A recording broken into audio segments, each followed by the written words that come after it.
इसरो ने बनाया रिकॉर्ड, चंद्रयान का माइलेज है जबरदस्त।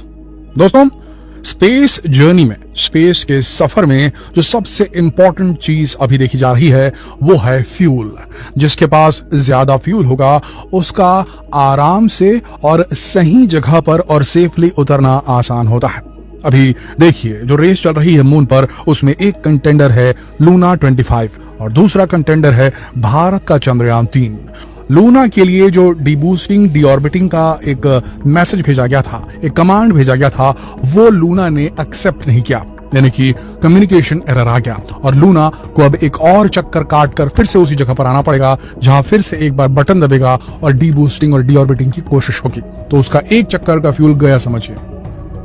तो जो प्लान किया गया था उस पॉइंट पे अगर जो पाथ है, जो ट्रेजेक्टरी है, उसे सही तरीके से मनूवर नहीं किया जा सकता तो उस केस में ज्यादा फ्यूल बर्न होता है और उसके बाद कम फ्यूल बचा होता है, जिसकी वजह से लैंडिंग के वक्त सही जगह का चुनाव करते हुए नीचे उतरना मुश्किल हो जाता है। तो प्लान से थोड़ा सा भटक गया है रूस का लूना 25। फ्यूल यहां पर उसका कम हो जाएगा और उसके उतरने के चांसेस भी कम हो जाएंगे। वहीं पर बात करें इसरो की, चंद्रयान 3 की, तो चंद्रयान 3 का ऑन पेपर जो शेड्यूल बनाया गया था, बिल्कुल उसे फॉलो करते हुए वो चंद्रमा के एकदम करीब 25 किलोमीटर सतह से दूर 25 किलोमीटर बाय 134 किलोमीटर के ऑर्बिट में चक्कर काट रहा है। डीबूस्टिंग डीऑर्बिटिंग जो जैसी प्लान की गई थी चंद्रयान 3 की, इसरो ने वैसी परफॉर्म की और वो सक्सेसफुल हो गया। इस स्थिति में क्योंकि बार बार इंजन चालू करके उसकी ट्रेजेक्टरी को नहीं चेंज करना पड़ा, बार बार इंजन चालू करके उसे बार बार कोर्स उसका करेक्ट नहीं करना पड़ा, इसके वजह से जितना फ्यूल भेजा गया था उससे अधिक मात्रा में वहां फ्यूल बचा रह गया है। यानी कि दूरी पूरी तय हो गई और फ्यूल कम बर्न हुआ। शॉर्ट फॉर्म में माइलेज जबरदस्त है चंद्रयान 3 का और इसरो पहले भी ऐसा कर चुका है चंद्रयान 2 के केस में। अब इससे फायदा क्या मिलेगा?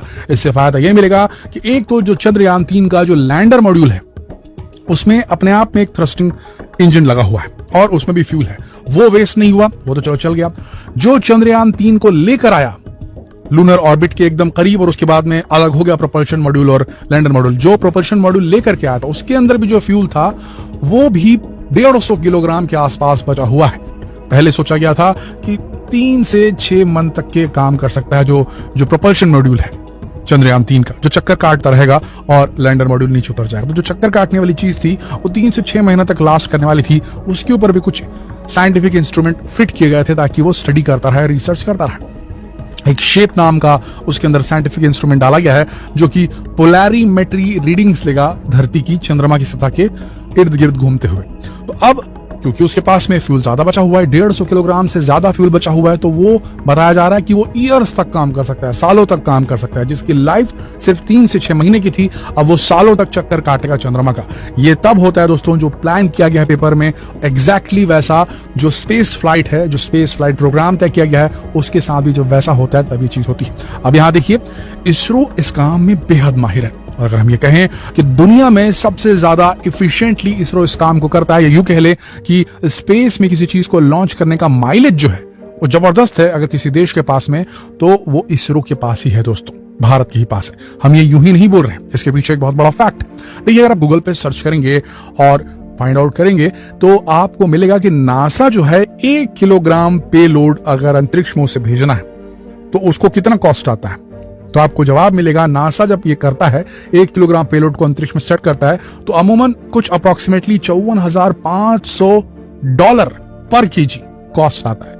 जी हाँ दोस्तों, धरती की ग्रेविटी को बीट करके अंतरिक्ष में पहुंचना बड़ी बात होती है और इसके लिए काफी ज्यादा एनर्जी की जरूरत पड़ती है और ये एनर्जी आता है काफी ज्यादा मात्रा में फ्यूल को बर्न करने से, ईंधन को जलाने से, और तभी वो थ्रस्ट पैदा होता है, वो पुश मिलता है और उस पुश से जो है धरती गुरुत्वाकर्षण की जो शक्ति उससे एक्सीड करके उसकी पावर से बाहर निकल जाती है चीज। तो इतना फ्यूल बर्न करने की वजह से जो है रेट बढ़ जाता है एक चीज को अंतरिक्ष में सेट करने का। पर केजी वेट अगर आपको भेजना है और नासा के पास आप जाते हैं, भाई मेरा ये पेलोड है, मेरा ये सैटेलाइट है और इसको आपको अंतरिक्ष के लोअर ऑर्बिट में सेट करना है, जैसे उसका वजन 500 किलोग्राम है तो 500 किलोग्राम वजन में हर किलो के पीछे $54,500 प्रति किलो के हिसाब से नासा आपको चार्ज करेगी, जो कि बहुत महंगा है। वहीं इसरो की अगर बात करें, इसरो पर केजी पेलोड पर कितना चार्ज करता है तो देखा जा रहा है अनुमान $30,000 से $40,000 पर केजी जो है वो इसरो चार्ज करता है उन देशों को जो उसके पास में सैटेलाइट लॉन्च करवाने आती हैं अपने। तो यहां पर यह देखा जा रहा है कि इसरो ये कम रेट पे इसलिए कर पा रहा है क्योंकि उसका माइलेज ज्यादा है, हम ये बोल सकते हैं एक मोटे मोटे शब्दों में। जो टेक्नोलॉजी इसरो इस्तेमाल करता है, जो तरीका उसके पास में है, उसका इस्तेमाल करते हुए वो कम रेट में चीजों को स्पेस में सेटल करने में, पेलोड्स को अंतरिक्ष में भेजने में कामयाब होता है। और इसी का फायदा अब इसरो को मिल रहा है चंद्रयान 3 के मिशन में, जिसमें सब चीज एकदम प्री प्लान था। धरती के गुरुत्वाकर्षण शक्ति का इस्तेमाल किया गया। जो प्रोपल्शन मॉड्यूल था उसके ऊपर सारा हैवी वेट काम करने का काम आया। प्रोपल्शन मॉड्यूल को बार बार अर्थ बाउंड फायरिंग की गई उसकी, और अर्थ के अराउंड, पृथ्वी के अराउंड 5 बार अर्थ बाउंड मनूवर्स किए गए, चक्कर काटे उसने। उसके बाद फिर वो लूनर ट्रांसफर ट्रेजेक्टरी में गया। उस समय भी प्रोपल्शन मॉड्यूल का ही फ्यूल बर्न हो रहा था। उसके बाद लूनर ऑर्बिट में एंटर करता है, और लूनर ऑर्बिट में एंटर करने के बाद चंद्रयान 3 को 4-5 बार और घुमाना पड़ता है। तो उसमें भी जो प्रोपल्शन मॉड्यूल था उसी का फ्यूल बर्न हो रहा था। और आखिरी में जाकर के अब जब एकदम 100 किलोमीटर का दायरा अचीव करना था, उस दौरान प्रोपल्शन मॉड्यूल और लैंडर मॉड्यूल अलग हो गए।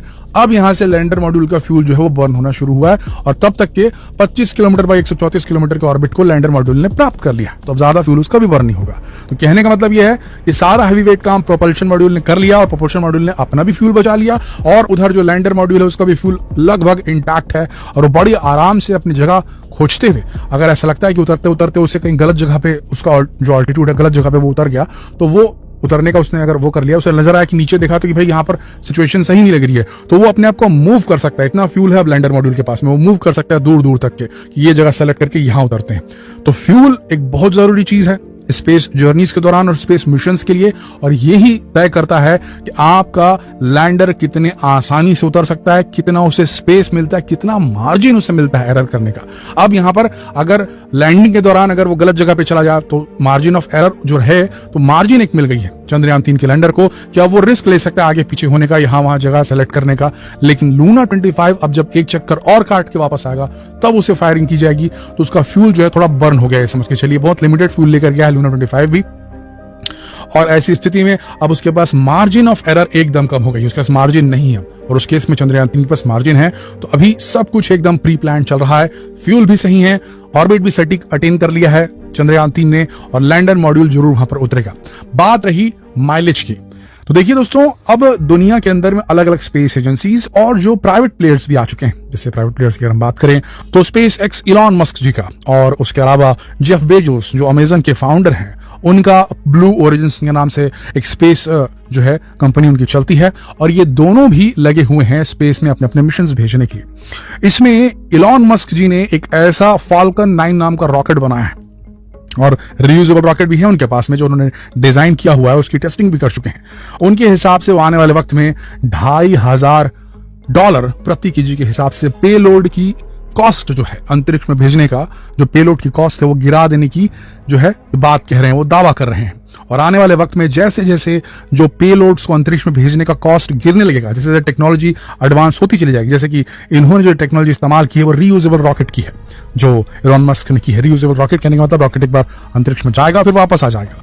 और अभी नॉर्मली हम जो रॉकेट इस्तेमाल करते हैं वो अंतरिक्ष में जाता है और भस्म हो जाता है, और जो भी प्रोब या यान रहता है या सैटेलाइट रहती है वो अपनी अपनी कक्षा में सेट हो जाती है। इनके केस में रीयूजेबल रॉकेट में वो अंतरिक्ष में जाता है, जो पेलोड रिलीज करना है वो करेगा, और वापस धरती पे सेफली लैंड कर जाता है, उसका फिर से इस्तेमाल किया जा सकता है कई बार। तो ऐसी स्थिति में होता क्या है, आपका जो कॉस्ट है पेलोड भेजने का वो कम पड़ेगा। धीरे धीरे ये टेक्नोलॉजी और एडवांस होती जाएगी, और कम से कम प्राइस में हम पेलोड्स को अंतरिक्ष में भेजना शुरू करेंगे। और जिस भी देश, जिस भी एजेंसी के पास में शक्ति रहेगी इस माइलेज को बढ़ाने की स्पेस में, वो ज्यादा से ज्यादा मशीनरी, ह्यूमन बींग्स, एस्ट्रोनॉट्स को आसमान पे ले जा पाएगी अंतरिक्ष में। और आने वाले समय में अगर चंद्रमा में वाकई में पानी मिल जाता है, अभी मिला नहीं है, अभी सिर्फ बातें की जा रही है, सब जानते हैं कितनी क्वांटिटी में है उसके सिर्फ असेसमेंट लगाए जा रहे हैं, पर अभी तक वो पानी हाथ नहीं लगा है। 1 मिलीग्राम या 1 ml भी मून वाटर अभी किसी के हाथ नहीं लगा है। जिस दिन मिल जाए कि ये है यहाँ पर चंद्रमा में पानी, उस दिन यही माइलेज जो है वो सबसे बड़ी शक्ति बन जाएगा उस स्पेस एजेंसी का।